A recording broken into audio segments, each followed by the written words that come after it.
a segunda temporada do podcast da Super Varejo. E agora eu vou conversar com o Olegário Araújo, ele é pesquisador da FGV-SEV. E a gente vai falar sobre liderança, né, Olegário? Um tema... Exatamente. Obrigada, viu, pela entrevista primeiro. Obrigado pela oportunidade de estar aqui com vocês. É sempre um prazer conversar com você. E vamos falar de um tema, liderança no varejo. O que você pode dizer sobre a importância de se formar líderes no setor hoje? Quais as dificuldades de se formar líderes? Como é que tem que ser essa relação, né, entre pessoas hoje? Fala pra gente um pouco. Pois é, hoje eu entendo que a liderança tem um grande desafio, porque todos têm um estilo, têm um determinado comportamento. Um modelo de liderança que deu certo, trouxe resultado, mas nós temos mudanças grandes na sociedade, até pelo nosso próprio tema aqui do evento, a Supernova, tem uma explosão de possibilidades.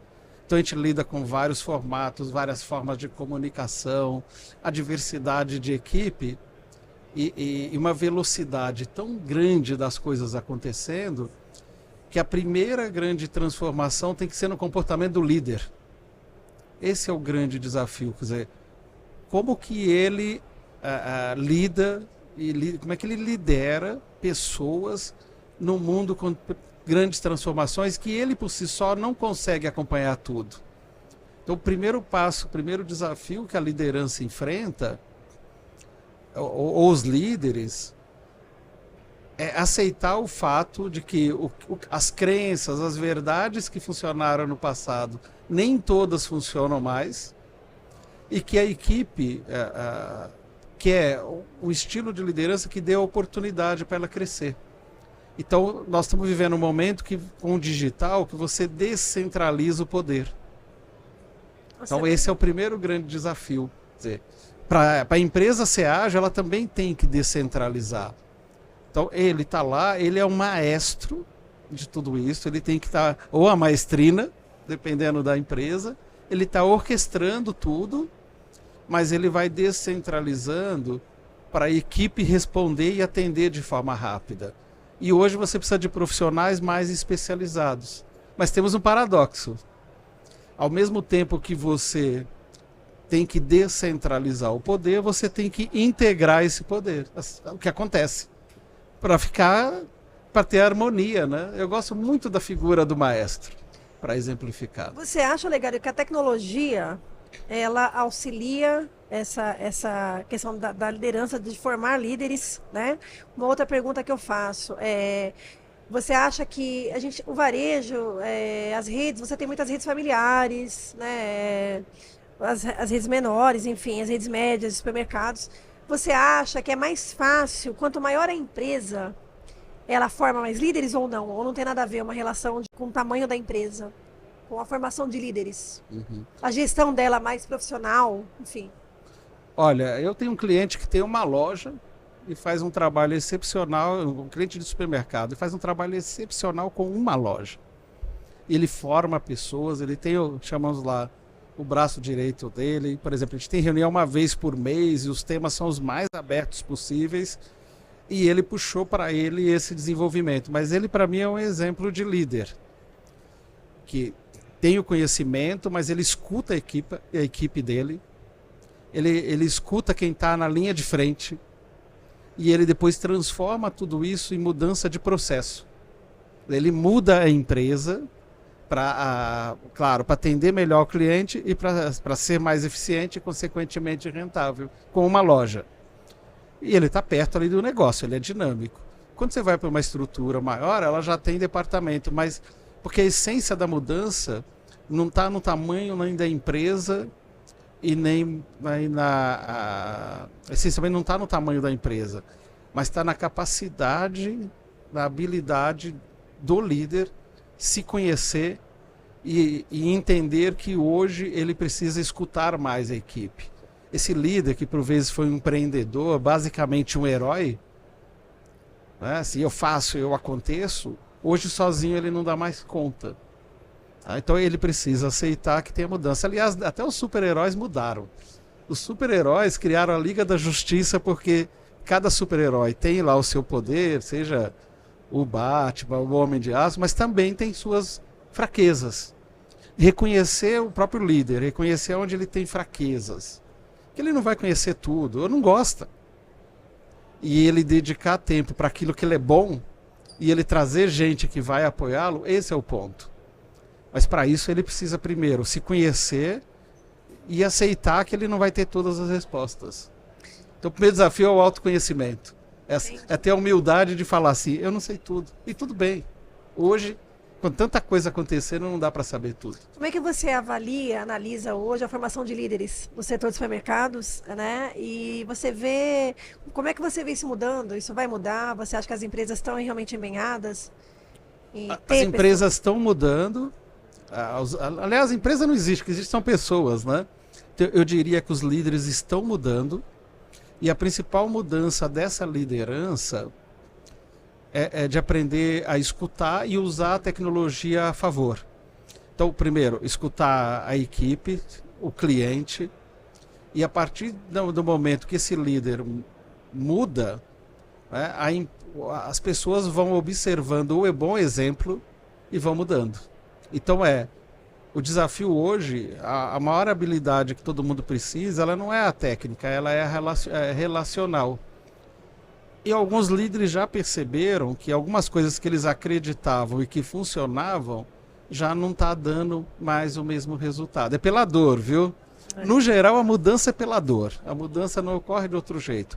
Se ele mede e vê que não está alcançando o melhor resultado, a pergunta do líder é por que nós não estamos alcançando isso? Mas não é para achar culpado, tem que pôr foco na solução. Então, essa mudança de comportamento a gente começa a observar em vários líderes já. Então, quando o líder entende que ele precisa fazer de uma outra forma, porque a sociedade mudou. A sociedade mudou, as novas gerações têm outras expectativas. Então, os clientes que pagam a conta, né? A concorrência mudou. Então, por que o líder não vai mudar se tudo em volta dele está mudando?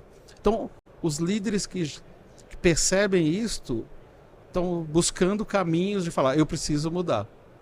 E esse mudar passa de criar as condições de falar, eu não sou mais o dono da verdade. O dono da verdade pode estar com outra pessoa. E tudo bem, eu vou aceitar isso e vou lidar com isso. Nossa, é um desafio mesmo para o setor. Qual a relação, Olegário? Mas eu vejo mudando.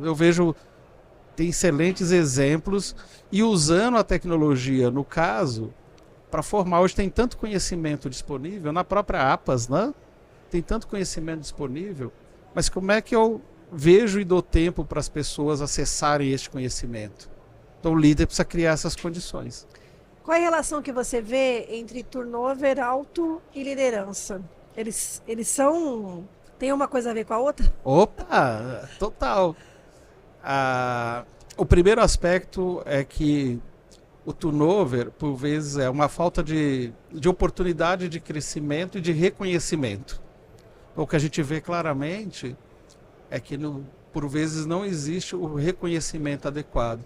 Esse reconhecimento pode estar em salário, mas tem um reconhecimento que alguns especialistas chamam do salário emocional.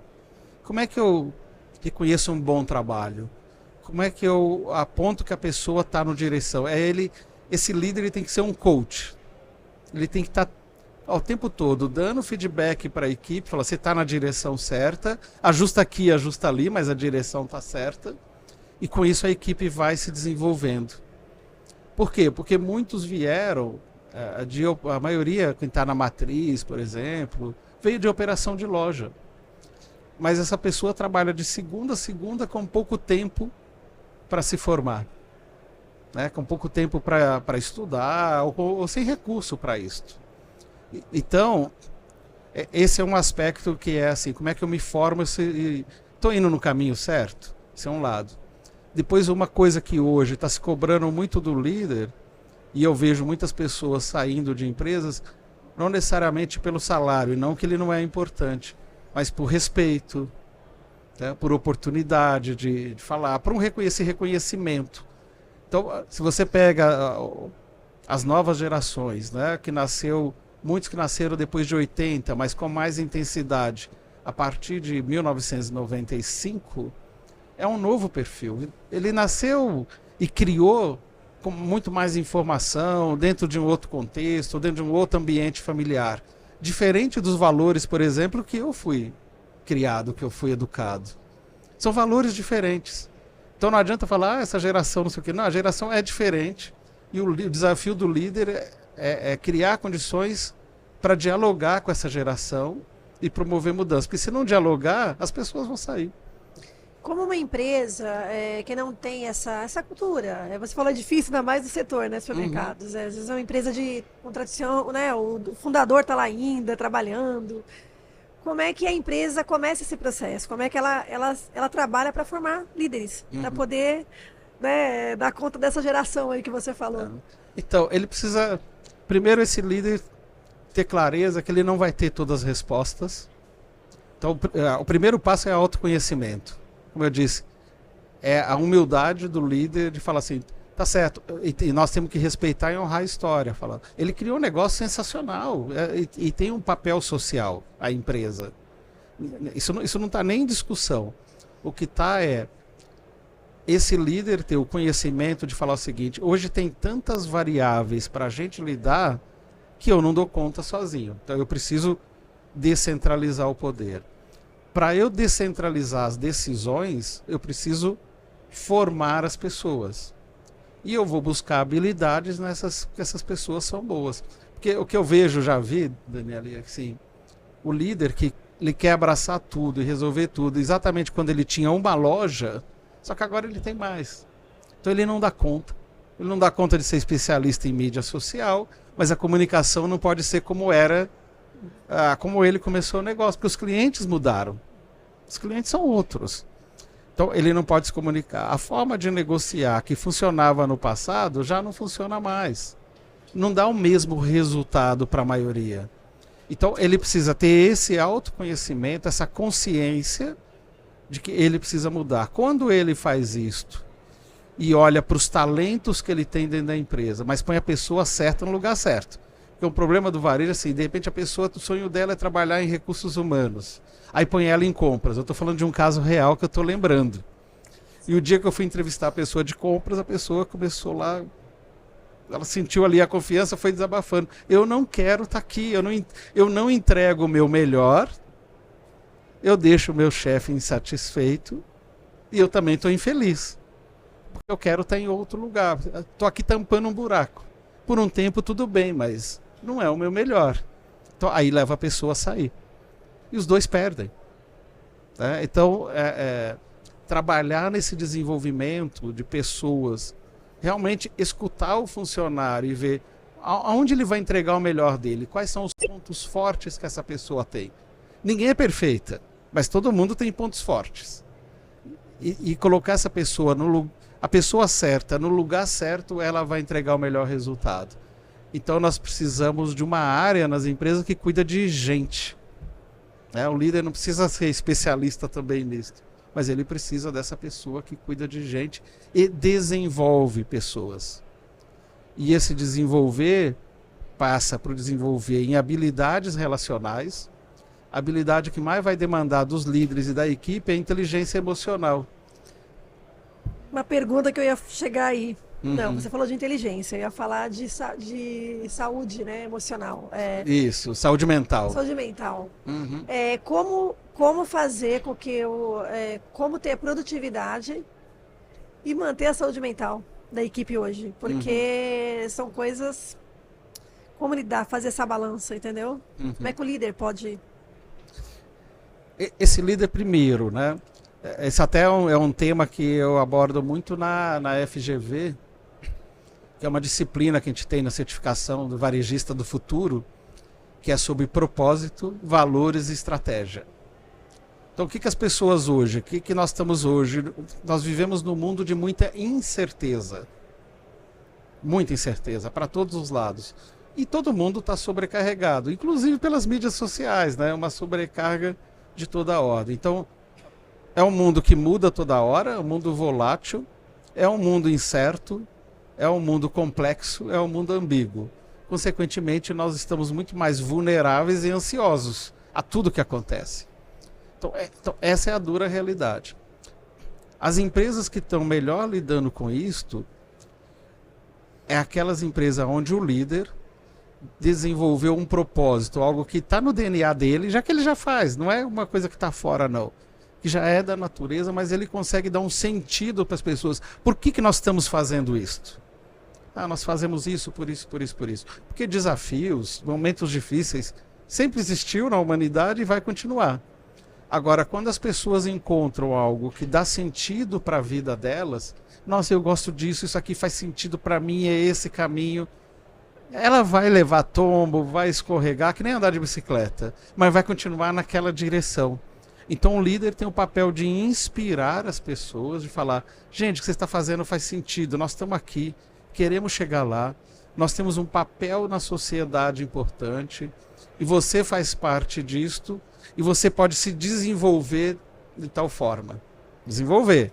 Porque aí, esse ser humano que está ali, ele vê uma perspectiva. O duro é ele olhar e falar assim, eu só estou aqui pelo salário, mas eu não sei se esse salário tem futuro lá na frente. E o líder tem esse papel de olhar para a pessoa e falar, olha, nós estamos aqui, queremos chegar lá, nós temos... O que você faz é muito importante. E por que é importante? Não é um negócio superficial. Então o líder tem esse papel de inspirar e de dar o exemplo. Porque o que eu vejo em algumas empresas, que aí ele não é líder, ele é gestor. Eu separo as duas funções. O líder, ele inspira as pessoas a fazer as coisas. O gestor controla. Precisamos dos dois. E a mesma pessoa pode ter os dois. Mas se ele for o tempo todo só gestor, as pessoas exaustas não aguentam. Agora ele precisa ser o líder. Esse líder que é um facilitador, que desenvolve pessoas. Porque senão ele não lida nesse ambiente que nós estamos agora. Olegário, mas geralmente um líder, ele tem esses dois perfis ou é muito Não, difícil ao mas contrário, né? ele se complementa, Ao né? contrário, né? Você às Isso. vezes tem uma coisa e não tem a outra, né? Tudo bem. E aí a mesma coisa que ele cria departamentos. Por que ele cria departamento? Porque ele precisa de gente que é especialista em alguma coisa, não pode mais ser superficial do jeito que ele veio até agora, ele vai pôr nos especialistas. Especialista em precificação, porque a competitividade está alta, não pode errar. O especialista em gerenciamento por categorias, porque eu não posso investir no sortimento errado, porque investir no sortimento é estoque. Então eu tenho que investir no sortimento certo. Eu vou ter um especialista de demanda, eu vou tendo especialistas.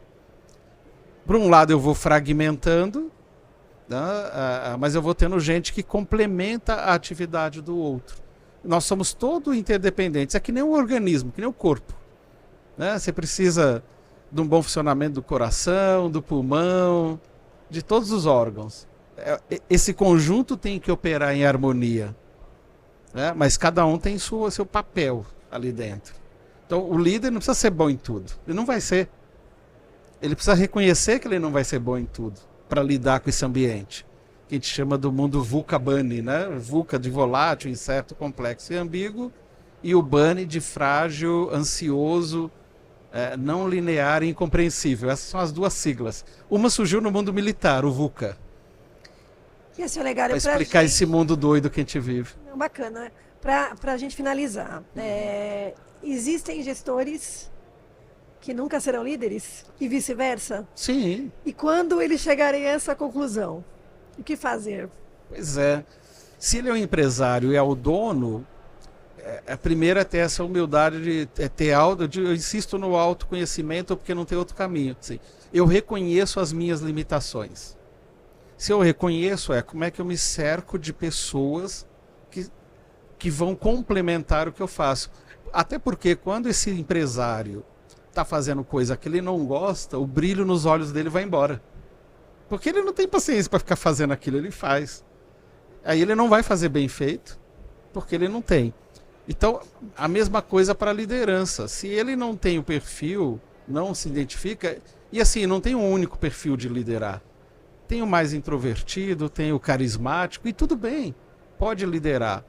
Mas como é que ele lidera? De novo, primeiro ele lidera trabalhando esse propósito da empresa. Eu conheço líderes extremamente introvertidos e que mobilizam as pessoas. Mas ele é introvertido. E tudo bem, ele consegue, mas ele é autêntico. Primeira coisa é ser autêntico, ou seja, liderar pelo exemplo. Porque não cabe mais ele, por exemplo, por o extremo aqui, num momento difícil, corta a qualidade do papel higiênico no banheiro do funcionário e ele está indo de jatinho para algum lugar. A equipe olha e fala, tem uma incoerência aqui, isso está tão ruim. Então essa autenticidade passa por isso, inclusive. A equipe não olha o que as pessoas falam, elas observam o que o líder ou o dono faz. É isso que vai. E ela fala assim, tá me escutando? Eu sei o que acontece lá, não precisa reinventar. Eu que estou lá na linha de frente, sei muito o que acontece. Então como é que ele empodera as pessoas que estão com ele, e com certeza tem pessoas boas, que pode ser esses líderes informais. O líder não está associado a ter um cargo. Claro que se a pessoa é o presidente, o CEO, o diretor, é claro que ele tem que exercer essa atividade junto. Ele tem que desenvolver de alguma forma. Mas ele pode ter gente que vai gostar mais da atividade ali de gestor, de olhar mais para os números. Mas de alguma forma, numa intensidade menor, todos têm que liderar. Todos têm que inspirar. E criar condições para as pessoas crescerem. As pessoas têm que olhar e falar o seguinte, faz sentido toda segunda eu vim para cá? Porque aqui eu olho para a visão da empresa, eu me identifico com o propósito da empresa e sei que aqui eu vou ter oportunidade de crescer, né? De aprender, de me desenvolver, porque essa é a realidade. Então tem que pensar nesse benefício que é mais do que só o salário monetário. Também, tem muito para melhorar nisto, para praticar a meritocracia no varejo. Mas eu preciso combinar essa liderança, que pode ser formal ou informal, com a gestão para ser eficiente. Um sozinho não resolve. Olegário, obrigada, viu? Obrigado a você. Foi ótimo. Até a próxima. Até a próxima. Obrigado.